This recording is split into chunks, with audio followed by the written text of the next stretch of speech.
خبر شامل کرتے ہیں میرپور آزاد کشمیر سے۔ S S P Mirpur Kamran Ali نے بارش کے دوران میرپور شہر کے مضافات میں میرپور کو ڈڈیال اور جاتلا سے ملانے والی پولیس چوکی خالق آباد کا دورہ کیا اور گاڑیوں کی چیکنگ کے دوران بارش میں کھڑے پولیس والوں کے لیے نئے شیڈز اور ان کی تنصیب کے حوالے سے مسلم ہینڈز کے وفد کو آگاہ کیا۔ خالق آباد چیک پوسٹ پر تعینات عملے کے لیے منگلا انٹری پوائنٹ کی طرز پر شیڈز اور سیکورٹی کیمروں کو موسمی حالات سے محفوظ رکھنے کے حوالے سے مسلم ہینڈز کے نمائندہ وفد کو بتایا۔ نمائندہ وفد نے S S P Mirpur Kamran Ali کو بتایا کہ 3 دن تک چیک پوسٹ پر پولیس ملازمین کے لیے شیڈز اور کیمروں کو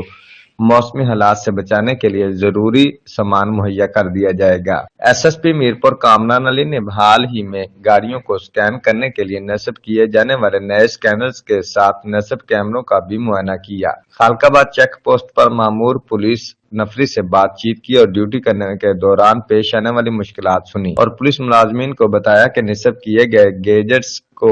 سخت موسم سے بچانے کے لیے اگلے 3 دنوں میں منگلا انٹری پوائنٹ کی طرز پر شیڈز لگائے جائیں گے۔ Report Raja Muhammad Akram Shaheen, bureau chief, Geo express news, Mirpur Azad Kashmir.